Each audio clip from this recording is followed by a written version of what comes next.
Hello students, I am Naina Jaiswal. I hope you all are doing great and congratulations to each and every one of you for moving forward to the next semester. I know आपका पिछला semester बहुत ही ज़्यादा ups and downs वाला रहा, but इस semester में हम study पे थोड़ा ज़्यादा फोकस करेंगे एंड मैं आपको कॉस्ट अकाउंटिंग टीच करने वाली हूँ। तो आपके सब्जेक्ट से रिलेटेड सारी वीडियोस इसी चैनल पे अपलोड की जाएंगी and make sure to subscribe to this channel because आपके बाकी सब्जेक्ट से रिलेटेड वीडियोज़ भी यहीं पर हम अपलोड करने वाले हैं। So let's get started with a video. तो सबसे पहले आते हैं हमारे कॉस्ट अकाउंटिंग के मीनिंग पे कि ये सब्जेक्ट है क्या, किस रिलेटेड है, क्या इस चीज़ के अंदर इस सब्जेक्ट में आप क्या चीज़ें पढ़ने वाले हैं। सो कॉस्ट अकाउंटिंग अकाउंटिंग का ही एक ऐसा ब्रांच है जो कॉस्ट से रिलेटेड है।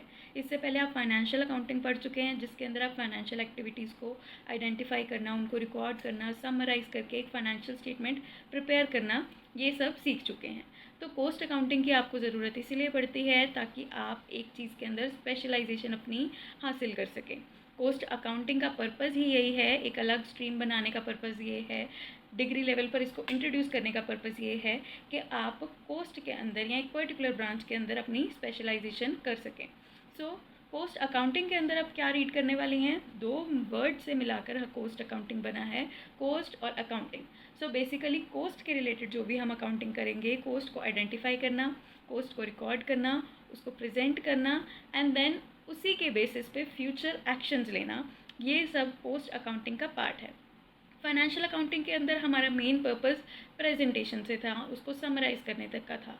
बट कॉस्ट अकाउंटिंग एक थोड़ा इनोवेटिव टाइप ऑफ अकाउंटिंग है, थोड़ा क्रिएटिव टाइप ऑफ अकाउंटिंग है बिकॉज इसके अंदर हमारा जो पर्पज़ है वो सिर्फ कॉस्ट को रिकॉर्ड करना नहीं है, उसके बेसिस पे कंपनी के लिए डिसीजंस लेना भी है। So obviously cost is a very important part to run any business, to run any company और एनी काइंड ऑफ बिजनेसेस। तो कॉस्ट के अंदर क्या इंक्लूड होता है ये सब आपको पता ही है, raw material, labour, overhead, expenses, ये सारा कुछ आप पहले भी पढ़ चुके हैं। तो ये सब कॉस्ट अकाउंटिंग का ही पार्ट बनेगा। और जब कॉस्ट अकाउंटिंग की बात की जाती है तो हमारा फोकस आउटपुट के ऊपर भी होता है। फाइनेंशियल अकाउंटिंग के अंदर हमारा आउटपुट होता है हमारी फाइनेंशियल स्टेटमेंट, जैसे मैंने अभी बताया, बट कॉस्ट अकाउंटिंग के अंदर हमारा आउटपुट होता है हमारे मैनेजमेंट के डिसीजंस। किसी भी बिज़नेस के लिए कॉस्ट रिड्यूस करना या उसको मिनिमम लेवल पर रखना बहुत ही बेनिफिशियल है because as we all know कि जितना कम हमारा कॉस्ट होगा उतना ही ज़्यादा हमारा प्रॉफिट या उतना ही ज़्यादा हमारी कंपनी का रेवेन्यू होगा। तो एक अच्छे बिजनेसमैन की भी हम क्वालिफिकेशन अगर कहते हैं तो यही होती है कि ऐसा बिजनेसमैन जो कॉस्ट को कम करके अपना बिजनेस चलाए, कॉस्ट को कम करके ज़्यादा प्रॉफिट अर्न करे rather than just increasing the gentleman's way of doing business. तो ये चीज़ तो हमें क्लियर हो गई कि कॉस्ट अकाउंटिंग डायरेक्टली रिलेटेड है टू द कॉस्ट। इसके अलावा हम कॉस्ट अकाउंटिंग को एक बहुत ही इनोवेटिव टाइप ऑफ अकाउंटिंग भी कहते हैं। वो इसीलिए because unlike the financial accounting जो सिर्फ रिकॉर्डिंग पे फोकस करती है, हमारी कॉस्ट अकाउंटिंग के बेसिस पे हम मैनेजमेंट डिसीजन भी लेते हैं, ये मैं पहले भी बता चुकी हूँ। तो इसका बेसिक मतलब क्या है, कॉस्ट अकाउंटिंग को बेसिकली हम दो पार्ट्स में डिवाइड करते हैं, दो इसके मेन पर्पसेस होते हैं जिसके बेसिस पे हम इसकी पूरी स्टडी को डिवाइड करते हैं। सो फर्स्ट पार्ट जिसका है ascertainment of the cost and second part है कंट्रोलिंग द कॉस्ट। तो असर्टेनमेंट ऑफ द कॉस्ट का मतलब क्या है, किसी भी कॉस्ट को कैलकुलेट करना। अब कॉस्ट अकाउंटिंग की बात करेंगे तो इसके अंदर हम टोटल ओवरऑल कंपनी की कॉस्ट निकालेंगे, ओवरऑल बिजनेस की कॉस्ट निकालेंगे, बट इसके अलावा हम पर्टिकुलर यूनिट तक की भी हम अलग से कॉस्ट को कैलकुलेट कर सकते हैं। फॉर एग्जांपल आपकी कंपनी शूज़ की मैन्युफैक्चरिंग करती है तो पर पेयर ऑफ शूज़ आपको कितने का पड़ रहा है, आपकी उसके अंदर क्या कॉस्ट आ रही है, इसको कैलकुलेट करना असर्टेनमेंट ऑफ कॉस्ट का ही पार्ट है। क्लियर।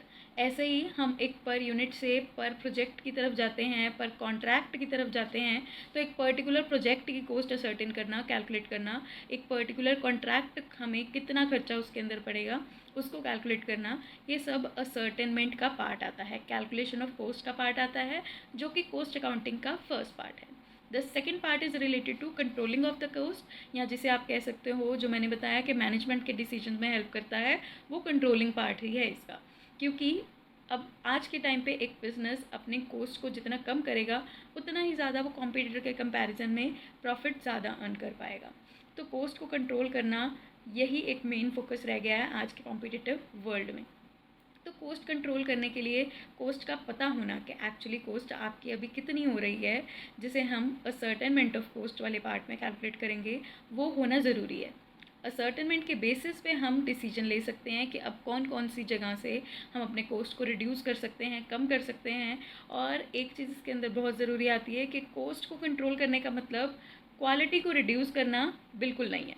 कोस्ट रिडक्शन का मतलब है कोस्ट को रिड्यूस करना, एंड क्वालिटी रिडक्शन का मतलब है अपने प्रोडक्ट की क्वालिटी को रिड्यूस करना। सो एक अच्छा बिजनेसमैन कभी भी अपनी क्वालिटी को हैम्पर नहीं होने देता कोई भी सिचुएशन में। तो क्वालिटी रिडक्शन को हम कोस्ट रिडक्शन के साथ कंफ्यूज ना ही करें तो अच्छा है। इसके एग्जांपल मैं आपको देती हूँ कि फॉर एग्जांपल आप कोई प्रोडक्ट बना रहे हैं अपनी कंपनी में, जो आप 100 रुपीज़ का सेल कर रहे हैं for 100 grams, 100 rupees for 100 grams. तो अब कंसेप्ट आता है कि ओके, कंपनी को कोस्ट कंट्रोल करने की ज़रूरत है, कोस्ट रिडक्शन की ज़रूरत है। तो इस पॉइंट पे आपके लिए वाइज डिसीजन क्या होगा, आप वही 100 ग्राम्स कम पैसों में ऑफ़र करें कस्टमर को, या फिर 100 रुपीज़ में ज़्यादा अमाउंट, मतलब पहले आप 100 रुपीज़ में 100 ग्राम्स ऑफ़र कर रहे थे, तो कोस्ट रिडक्शन का मतलब क्या होगा कि आप 100 रुपीज़ में आप 120 ग्राम्स ऑफ़र कर दें, या 80 रुपीज़ में 100 ग्राम्स ऑफ़र कर दें। अगर आपकी कंपनी डिसीजन लेती है कि वो 80 रुपीज़ में 70 ग्राम्स ऑफ़र कर रही है, तो this is not cost reduction. इसको आप क्वालिटी रिडक्शन कह सकते हैं कि आपने पैसे कम कर दिए बट क्वालिटी उससे भी ज़्यादा कम कर दी है, क्वांटिटी उससे भी ज़्यादा कम कर दी।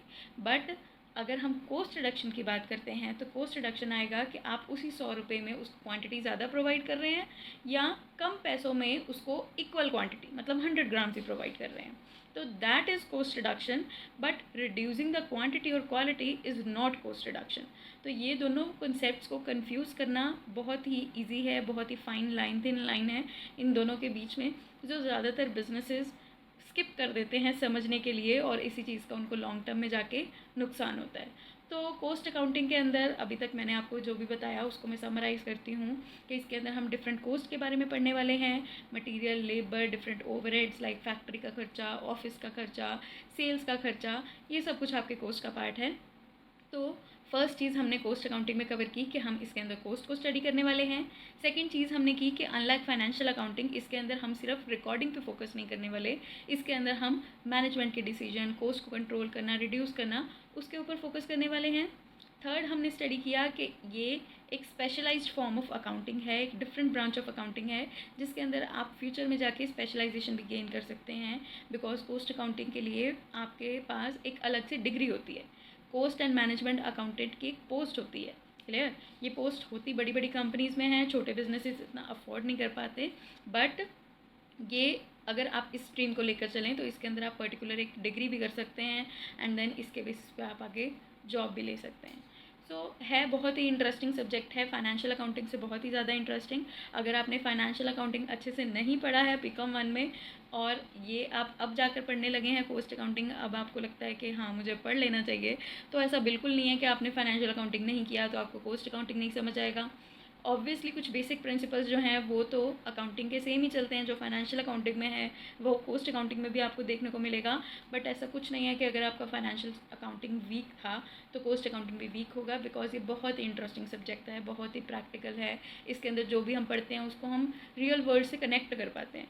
सो बेसिकली ये बहुत ही अच्छा सब्जेक्ट है अगर आप डेप्थ में इसकी स्टडी करें, क्लियर।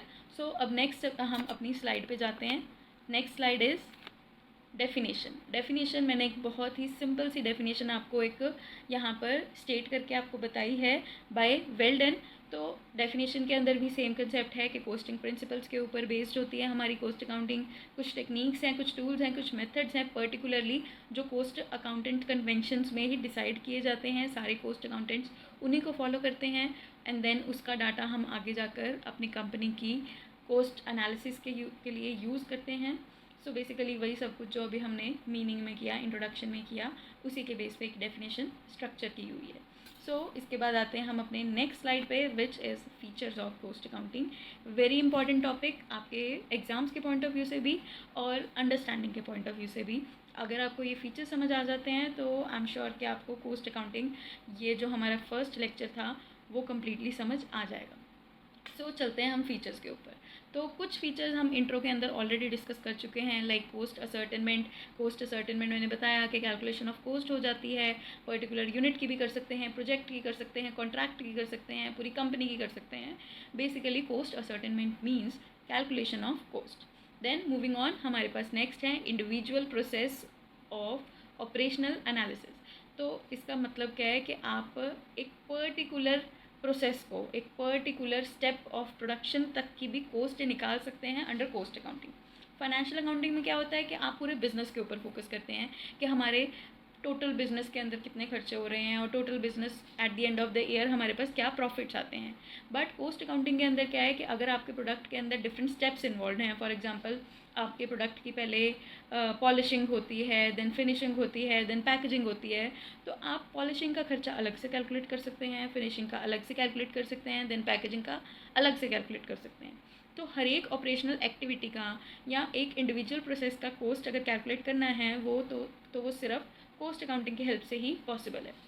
देन मूविंग ऑन, हमारा नेक्स्ट स्टेप है सोर्स ऑफ वेस्टेज। अब वेस्टेज एक सोर्स बन जाता है हमारे कंपनी के कोस्ट को इंक्रीज़ करने वाला, कि जितना ज़्यादा आपकी कंपनी अपने रॉ मटेरियल को, अपने रिसोर्सेज को वेस्ट करेगी, उतनी ही कम उसकी एफिशिएंसी, उतना ही ज़्यादा उसका खर्चा पड़ेगा एंड उतना ही कम उसका प्रॉफिट हो जाएगा अल्टीमेटली। तो कोस्ट अकाउंटिंग हमें हेल्प करती है लोकेट करने में कि हमारी वेस्टेज कहाँ हो रही है, कौन से स्टेप पे हो रही है, कौन से लेवल पे जाके हो रही है प्रोडक्शन के, और उसको हम रिड्यूस किस तरीके से कर सकते हैं। क्लियर।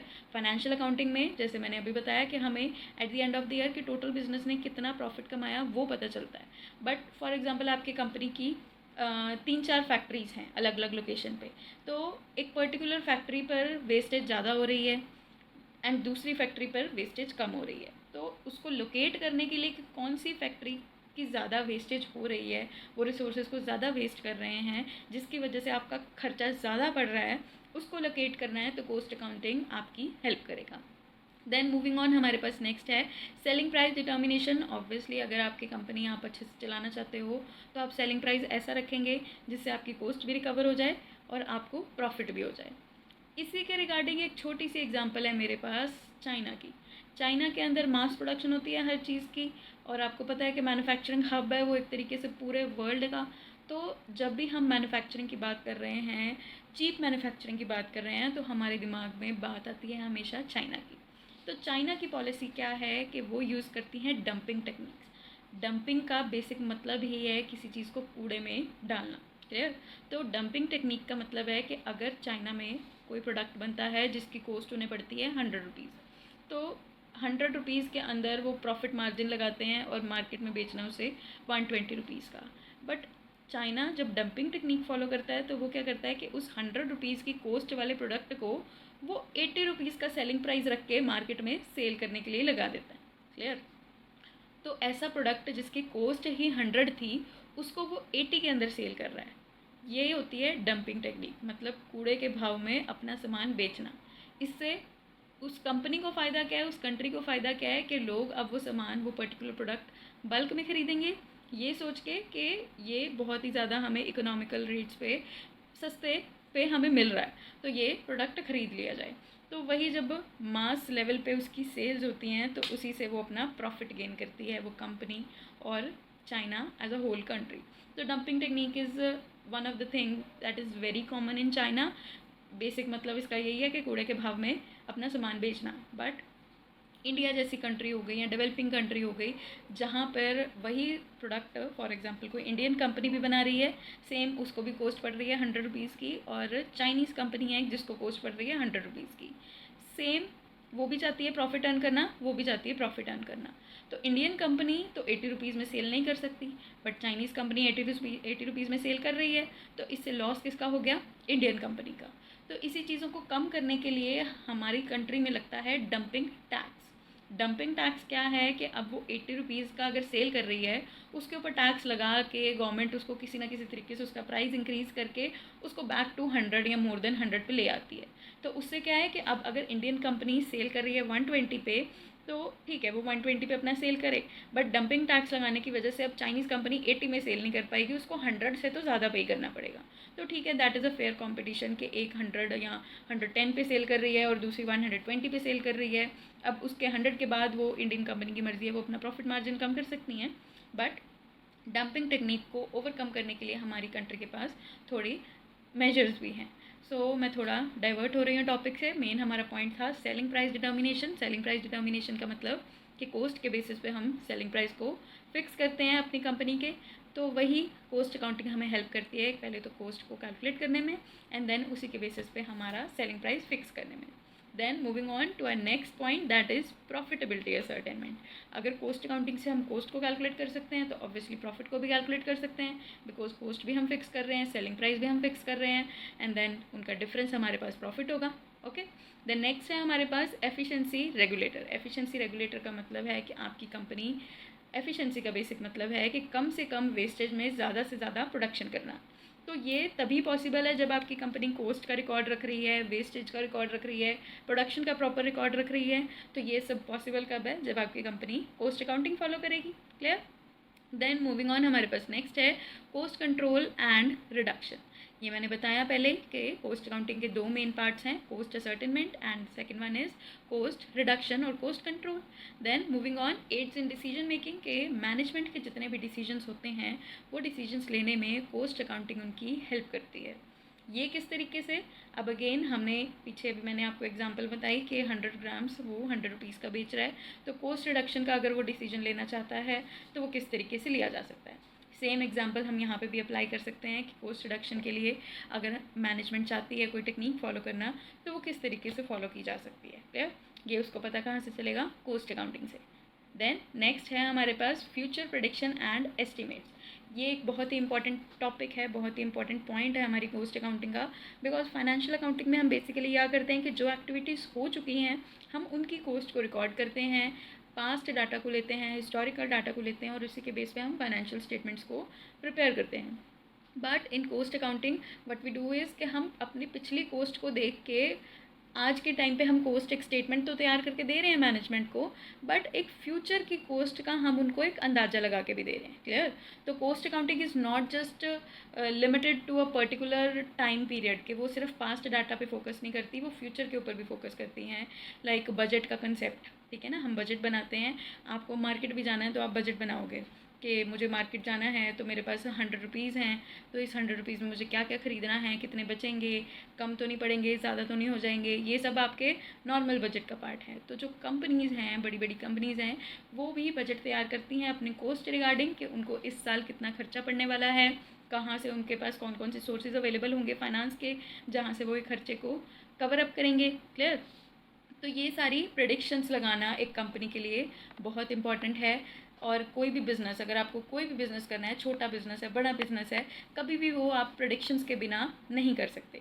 छोटे से छोटा, बड़े से बड़ा बिज़नेस हमेशा प्रेडिक्शन के ऊपर ही काम करता है। आपको आज की डेट में अगर कोई न्यू बिज़नेस सेटअप करना है, फॉर एग्जांपल अभी फेस्टिवल्स आने वाले हैं तो आप कोई भी सोच लेते हो कि मुझे बिज़नेस स्टार्ट करना है, तो ऑब्वियसली आप उस चीज़ के, उस बिज़नेस के positive points and negative points को देखेंगे, उसके ऑलरेडी जो एग्जिस्टिंग बिजनेसेस हैं उस बिज़नेस के जैसे उनके प्रॉफिट को ट्रैक करोगे कि वो एक्चुअली में कितना अर्न कर पाते हैं, तो आप उस अकॉर्डिंग अपना एक एस्टिमेट रखोगे कि मैं इतना खर्चा करूँगा या करूँगी तो मुझे इतना प्रॉफिट होगा। तो ये भी क्या है? प्रेडिक्शन है। अगर आप कोई बिज़नेस कंटिन्यू कर रहे हैं फॉर एग्जांपल और आपको न्यू स्टॉक लेके आना है फॉर द मंथ ऑफ सितंबर अक्टूबर, तो वो भी प्रेडिक्शन बेसिस पे होगा कि मेरी पिछले साल सितंबर में इतनी सेल्स हुई थी तो मैं इस साल सितंबर में इतना ही सामान खरीदूंगा या खरीदूंगी। क्लियर? तो ये भी क्या है? प्रेडिक्शन का पार्ट है जो कोस्ट अकाउंटिंग के अंडर ही कवर होता है। देन आता है business operational policy. Business operation policy है कि आपके डे टू डे बिजनेस पे, डे टू डे बेसिस पे बिजनेस को क्या क्या करना है, वो आपके ऑपरेशनल पॉलिसी का पार्ट होती है। तो ऑपरेशनल पॉलिसी या डेली ऑपरेशंस को कैरी ऑन करने के लिए भी हमें कुछ ना कुछ खर्चा होता है, वो भी कोस्ट अकाउंटिंग का पार्ट है। एंड जब हम उस खर्चे को ट्रैक करते हैं तभी हम आगे जाके बिजनेस के लिए कोई डिसीजंस ले पाते हैं। क्लियर? देन आता है internal audit services. Internal audit services का मतलब है कि कोस्ट अकाउंटिंग आपका मेनली इंटरनल डाटा से ही रिलेटेड है। मेन फोकस इनका इंटरनल एक्टिविटीज़ पे होता है। जैसे फाइनेंशियल अकाउंटिंग में हम देखते हैं कि हमारी internal activities plus external activities दोनों के ऊपर हमारा फोकस होता है कि हमारे शेयर होल्डर्स क्या कर रहे हैं, हमारे एम्प्लॉयज़ क्या कर रहे हैं, ये सारी चीज़ें हम फाइनेंशियल अकाउंटिंग में देखते हैं। बट इन कॉस्ट अकाउंटिंग हमारा लेना देना सिर्फ इंटरनल एक्टिविटीज़ से है, हमारी मैन्युफैक्चरिंग से है, प्रोडक्शन से है। तो इंटरनल ऑडिट के लिए जो हमें डाटा चाहिए होता है वो हमें कॉस्ट अकाउंटिंग से ही मिलता है। देन है finding cost profits and losses. अगर हमें कॉस्ट का पता चल जाएगा, सेलिंग प्राइस का पता चल जाएगा, तो वही प्रॉफिटेबिलिटी एनालिसिस हम कर पाएंगे कि हमारी कंपनी को प्रॉफिट कितना होने वाला है, या अगर लॉस होगा तो कहाँ से होगा और उसको कैसे कवर अप करना है। Then moving on, innovation and creative job. ठीक है, तो ये पॉइंट मैं पहले भी डिस्कस कर चुकी हूँ इस वीडियो में कि कॉस्ट अकाउंटिंग बहुत ही इनोवेटिव है, बिकॉज फाइनेंशियल अकाउंटिंग के अंदर हम वही पुराने डाटा को रिकॉर्ड करते हैं, बट कॉस्ट अकाउंटिंग के अंदर हम डाटा को रिकॉर्ड ही नहीं करते, उसके बेसिस पे हम फ्यूचर का डिसीजन भी लेते हैं। क्लियर? तो मैंने पहले भी बताया कि बहुत ही क्रिएटिव जॉब है, तो हर कोई नहीं कर सकता। जैसे हम कहते हैं कि मैंने भी बताया कि कॉस्ट एंड मैनेजमेंट अकाउंटेंट है वो स्पेशली बड़ी बड़ी कंपनीज हायर करती हैं, छोटे बिजनेसेस हायर नहीं करते, because CMA, cost and management accounting की शॉर्ट फॉर्म CMA। तो ये जो CMAs होते हैं इनकी फ़ीस बहुत ज़्यादा होती है, इनका जो सैलरी होती है वो बहुत ज़्यादा होती है, तो हर कंपनी इनको अफोर्ड नहीं कर पाती। तो अब ये चीज़ आप देखिए, इसके एक एग्जांपल मैं आपको देती हूँ कि उनकी सैलरीज क्यों ज़्यादा है। अब एक डॉक्टर होता है जो जनरल डॉक्टर, जो कि हर एक बीमारी का थोड़ा बहुत इलाज कर देता है। आपको कोल्ड है, कफ है, फीवर है, कोई छोटी मोटी बीमारी है, तो ऐसे डॉक्टर जो हैं वो हर एक बीमारी का इलाज कर देते हैं। बट कोई हार्ट स्पेशलिस्ट है, कोई न्यूरोसर्जन है, वो एक पर्टिकुलरली एक बॉडी पार्ट से की स्पेशलाइजेशन है उसके पास, कि अगर कोई हार्ट स्पेशलिस्ट है तो वो हार्ट का ही इलाज करेगा, कोई न्यूरो है तो न्यूरो सर्जन आपका ब्रेन के बारे में स्टडी करेगा, आपको उसको डायग्नोस करेगा, उसको क्योर देगा आपका। तो नंबर ऑफ़ जर्नल डॉक्टर्स, जो ये जो जनरल डॉक्टर हैं जो हर बीमारी की आपको दवाई देते हैं थोड़ी बहुत, ये इनका नंबर ज़्यादा है। Obviously number of general doctors are more than number of heart surgeons और न्यूरो सर्जन्स। बट आप ये चीज़ देखिए कि पैसे ज़्यादा कौन कमाता है, आपके हार्ट सर्जन्स या न्यूरो सर्जन्स। क्लियर? कि ऑब्वियसली हम कंपेयर करें कि उनके इनकम को कंपेयर करें तो ज़्यादा इनकम किसकी होगी, जो हार्ट स्पेशलिस्ट होगा या जो न्यूरो सर्जन होगा। ये किस लिए? क्योंकि उस पर्सन के पास उस चीज़ की स्पेशलाइजेशन है। क्लियर? जो जनरल डॉक्टर है जो हर छोटी मोटी बीमारी की आपको दवाई दे रहा है, उसके पास किसी एक पर्टिकुलर चीज़ की स्पेशलाइजेशन नहीं है। उनके अब हार्ट स्पेशलिस्ट के देखो नंबर ऑफ़ पेशेंट्स भी कम हैं, नंबर ऑफ़ डॉक्टर्स भी कम हैं, बट उनकी इनकम ज़्यादा है जस्ट बिकॉज उनके पास उसकी स्पेशलाइजेशन है। सेम चीज़ होती है कॉस्ट एंड मैनेजमेंट अकाउंटेंट्स के केस में भी। कॉस्ट एंड मैनेजमेंट अकाउंटेंट्स की सैलरी ज़्यादा होती है, बट वो सैलरी उन्होंने अर्न की होती है। उनका काम ही क्या है, कॉस्ट को कैलकुलेट करना और मैनेजमेंट को ऐसे डिसीजन सजेस्ट करना, ऐसे आइडियाज़ देना जिससे कि वो मैनेजमेंट अपनी कंपनी की कॉस्ट को कम कर सके। तो अगर कोई कॉस्ट अकाउंटेंट कोई आइडिया देता है, कोई सजेशन देता है, उसको कंपनी इम्प्लीमेंट करती है, तो उसकी कॉस्ट कम हो जाएगी जिससे उसका प्रॉफिट ज़्यादा हो जाएगा। तो वो जो सैलरी है उसकी कॉस्ट एंड मैनेजमेंट अकाउंटेंट की CMA की, वो उसने अर्न की है। ठीक है, उसे सिर्फ वो सैलरी दी नहीं जा रही, लाइक फाइनेंशियल अकाउंटेंट जो है उसे वो सैलरी दी जा रही है बिकॉज उसने काम किया, फाइनेंशियल स्टेटमेंट्स बनाई। अकाउंटेंट से ज़्यादा सैलरी हमेशा CMA की होगी, और वो इसीलिए होगी क्योंकि उसके जो आइडियाज़ हैं, उसके जो थॉट्स हैं, उसके जो इनोवेटिव आइडियाज़ हैं, उसकी जो क्रिएटिविटी है, उससे कंपनी को कुछ ना कुछ बेनिफिट हो रहा है। क्लियर? लॉन्ग टर्म में। Then moving on to a next, usually adopted by big firms. जैसे मैंने बताया कि CMA की फ़ीस बहुत ज़्यादा होती है और छोटे मोटे बिजनेसेस को इतना ज़्यादा कॉस्टिंग का रिकॉर्ड रखने की ज़रूरत भी नहीं पड़ती, तो ज़्यादातर बड़ी कंपनीज ही कॉस्ट अकाउंटिंग को फॉलो करती हैं। एंड देन हमारे पास पॉइंट आता है science, art and profession.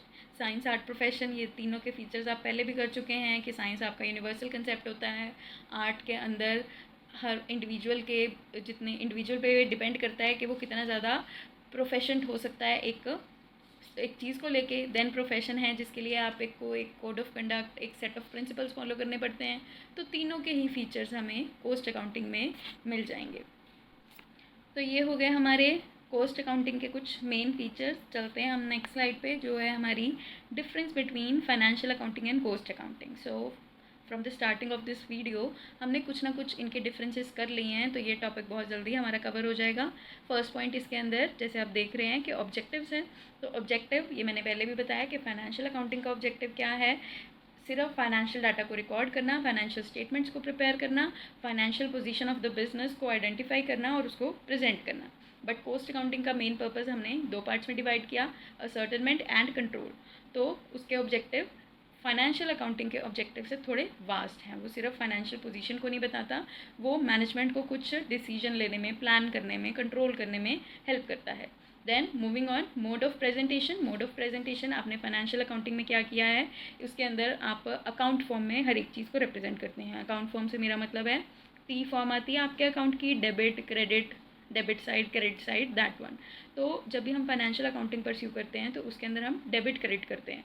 But cost accounting के अंदर जो ज़्यादातर आपका काम है वो टेबल्स की फॉर्म में होगा, चार्ट्स की फॉर्म में होगा। अकाउंट्स आपको कहीं ना कहीं थोड़े बहुत काम आएंगे, बट वो भी बेसिक लेवल पे, बिकॉज जो चीज़ आप ऑलरेडी कर चुके हैं फाइनेंशियल अकाउंट में, अकाउंट्स बनाना, उसको प्रेजेंट करना, उसको दोबारा रिपीट करने का कोई फ़ायदा है नहीं है। तो कॉस्ट अकाउंटिंग के अंदर वो अकाउंट्स बनाना है एंड एवरीथिंग, डेबिट क्रेडिट वाला जो अकाउंट फॉर्म है वो ख़त्म हो जाती है। आपको टेबल्स एंड चार्ट के बेसिस पे कॉस्ट को रिकॉर्ड करना थोड़ा ईजी रहता है। क्लियर? क्योंकि जब हम कॉस्ट अकाउंटिंग कर रहे हैं तो मेन फोकस हमारा कॉस्ट पे ही है। तो डेबिट साइड में हम कॉस्ट को एंटर करते हैं तो क्रेडिट साइड वाली आइटम्स ही हमारे पास बहुत कम होती हैं। तो that is one of the reason कि कॉस्ट को रिकॉर्ड करना टेबल्स की फॉर्म में ईजी हो जाता है। Then next is recording.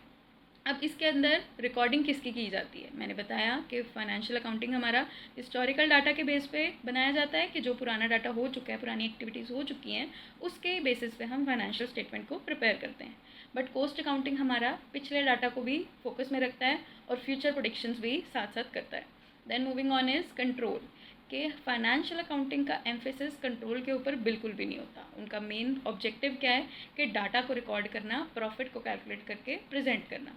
But cost accounting के अंदर हमारा मेन फोकस कंट्रोल पे होता है। जो हमने मेन 2 ऑब्जेक्टिव किए उसमें से एक जब है ही कंट्रोल, तो कंट्रोल पे उसका फोकस अपने आप हो गया।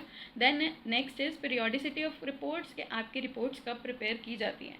फाइनेंशियल अकाउंटिंग में मैंने पहले भी बताया कि at the end of the year हम फाइनेंशियल स्टेटमेंट प्रिपेयर करते हैं, रिपोर्ट्स प्रिपेयर करते हैं। तो that is the point. And cost accounting के अंदर मैंने मेंशन किया है एज एंड व्हेन डिज़ायर्ड और रिक्वायर्ड, कि जब भी मैनेजर को ज़रूरत पड़ती है या उसका मन करता है रिव्यू करने का, उसी टाइम पे आपके कॉस्ट अकाउंटिंग के जो रिपोर्ट्स हैं तैयार की जा सकती हैं। ठीक है? तो it is a very quick procedure to prepare a cost sheet और कॉस्ट अकाउंट जो आप आगे करेंगे। तो ये थोड़ा ज़्यादा क्विक होता है और इसके लिए हमें पूरे साल के ख़त्म होने का वेट करना नहीं पड़ता। Then next is analysis of profit. Analysis of profit का मतलब है कि इसके अंदर किस तरीके के प्रॉफिट को हम कंसीडर करेंगे। फाइनेंशियल अकाउंटिंग के अंदर मैंने पहले भी बताया कि प्रॉफिट हम कंसीडर करते हैं पूरे बिजनेस का, बट कॉस्ट अकाउंटिंग के अंदर हम प्रॉफिट पर यूनिट के बेसिस पे भी कैलकुलेट कर सकते हैं, पर प्रोसेस के बेसिस पे, पर ऑपरेशन के बेस पे, पर प्रोजेक्ट, पर कॉन्ट्रैक्ट, वही सब कुछ हर एक पर यूनिट के बेसिस पे हम प्रॉफिट को कैलकुलेट करके प्रेजेंट कर सकते हैं। Then moving on, next point is transaction. तो जब फाइनेंशियल अकाउंटिंग की बात आती है, मैंने पहले भी बताया कि इसके अंदर हमारी इंटरनल और एक्सटर्नल दोनों ही तरह की ट्रांजैक्शन इंक्लूड हो जाती है, कि कंपनी क्या डिसीजन ले रही है, उसके शेयर होल्डर्स क्या कर रहे हैं, उसके एम्प्लॉयज़ क्या कर रहे हैं, और गवर्नमेंट क्या कर रही है, उसको टैक्स क्या देने हैं, ये सब कुछ हमारा फाइनेंशियल अकाउंटिंग में रिकॉर्ड होता है। बट कॉस्ट अकाउंटिंग के अंदर सिर्फ कंपनी का इंटरनल एक्टिविटीज़ को ही हम रिकॉर्ड करते हैं। Moving on, the next base is nature of information. Nature of information के फाइनेंशियल अकाउंटिंग, हमारे पास फाइनेंशियल अकाउंटिंग स्टार्ट करते ही एक बड़ा ही अच्छा प्रिंसिपल आता है जिसमें हमें मेंशन किया जाता है कि इस फाइनेंशियल अकाउंटिंग में आप सिर्फ उन्हीं चीज़ों को रिकॉर्ड कर सकते हो जो मॉनेटरी बेसिस पे हैं या मॉनेटरी यूनिट्स में आप जिनको काउंट कर सकते हैं। क्लियर?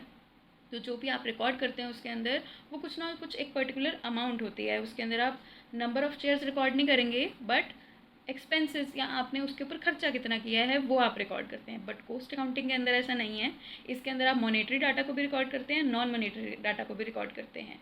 रॉ मटेरियल की बात करें तो रॉ मटेरियल के ऊपर खर्चा कितना हुआ और रॉ मटेरियल कितने यूनिट्स मंगवाए या कितने सेल हुए, ये भी रिकॉर्ड करेंगे। तो उसके एक्सपेंसेस हो गया उसके मॉनेटरी डाटा एंड उसके यूनिट्स हो गया नॉन मॉनेटरी डाटा। ऐसे ही लेबर की बात करेंगे, लेबर भी एक हमारा कॉस्ट का सोर्स ही है। तो हमारी लेबर को हम सैलरीज कितने दे रहे हैं वो मॉनेटरी डाटा हो गया, बट लेबर कितने घंटे काम कर रही है वो हमारा नॉन मॉनेटरी डाटा हुआ। Then next is degree of accuracy. हमारा जो फाइनेंशियल अकाउंटिंग है वो प्रीवियस डाटा के बेस पे बनाया जाता है, तो उसकी एक्यूरेसी लेवल भी ज़्यादा होना चाहिए या ज़्यादा होगा। क्लियर? क्योंकि वो ऑलरेडी वो चीज़ें हो चुकी हैं, प्रीवियस हैपनिंग के बेसिस पे हमने उसको प्रिपेयर किया है। बट फाइनेंशियल हमारी कॉस्ट अकाउंटिंग के अंदर एक्यूरेसी का लेवल उतना ज़्यादा नहीं होता, बिकॉज मैंने बताया कि ये सिर्फ पिछले डाटा को रिकॉर्ड करता नहीं है, बट उसके बेसिस पे फ्यूचर भी प्रिडिक्ट करता है कि फ्यूचर में खर्चा क्या होगा, अगले पूरे साल का बजट बनाना या एक प्लान बनाना, एक एस्टिमेट देना, एक कोटेशन देना, ये सब कुछ कॉस्ट अकाउंटिंग का ही पार्ट है।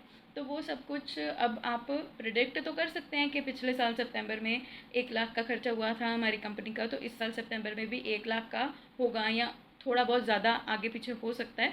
बट वही कि आप प्रोडिक्शन करोगे, बट उसकी एक्यूरेसी कभी भी 100% नहीं होगी। बहुत ही 1 in a million चांस होगा कि जब आपने एक्यूरेट किया, मतलब 100% एक्यूरेसी आपकी प्रोडिक्शन की निकल आए। क्लियर?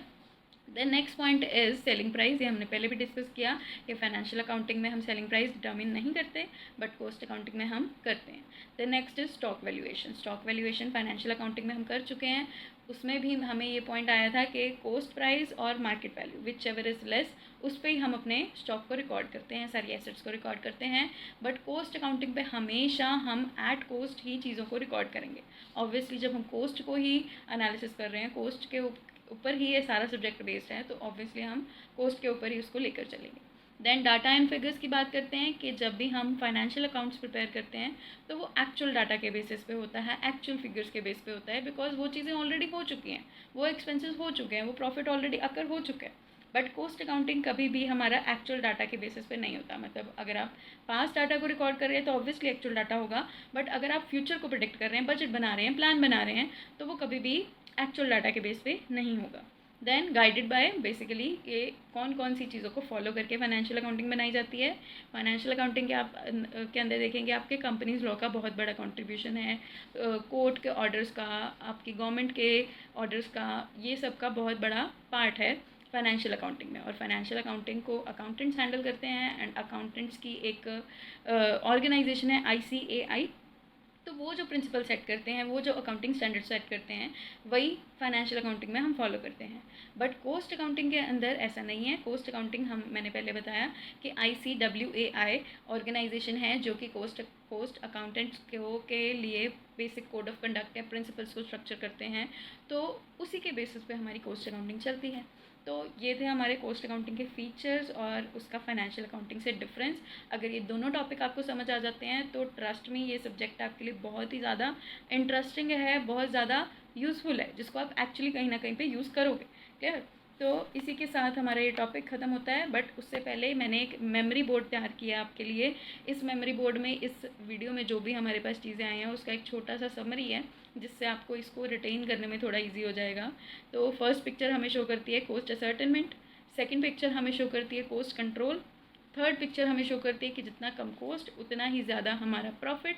देन है हमारे पास ICWAI का एक लोगो, जिसमें जो कन्वेंशंस या जो प्रिंसिपल स्ट्रक्चर करते हैं कॉस्ट अकाउंटेंट्स के लिए, एंड वो जो पर्सन है जो बड़ी बड़ी कंपनीज़ की कॉस्ट अकाउंटिंग को हैंडल करते हैं, वो कॉस्ट मैनेजमेंट अकाउंटेंट्स कहलाते हैं, CMAs। देन आता है हमारे पास पास्ट एंड फ्यूचर वाला कंसेप्ट कि हमारी जो कॉस्ट अकाउंटिंग है वो सिर्फ हमारे पास्ट डाटा से रिलेटेड नहीं है, हमारे फ्यूचर डाटा से भी रिलेटेड है, जिसके बेसिस पे हम बजट्स बनाते हैं, सेल्स प्राइस डिटर्मिन करते हैं और बिज़नेस के कुछ पॉलिसीज़ या ऑपरेशनल पॉलिसीज़ स्ट्रक्चर करते हैं। सो ओवरऑल बहुत ही इनोवेशन वाला सब्जेक्ट है, बहुत ही इनोवेटिव, बहुत ही क्रिएटिव सब्जेक्ट है, और आगे जाकर और इंटरेस्टिंग बन जाएगा। तो यहाँ पे ही हमारा आज फर्स्ट लेक्चर ख़त्म होता है, फर्स्ट टॉपिक हमारा ख़त्म होता है। Thank you so much for watching till and, and please subscribe करना इस चैनल को, ताकि आप बाकी सब्जेक्ट्स की वीडियोस जो आपके बाकी प्रोफेसर्स अपलोड करेंगे वो सब भी आप टाइम टू टाइम देख सकें। Okay, thank you so much and I will see you in the next one.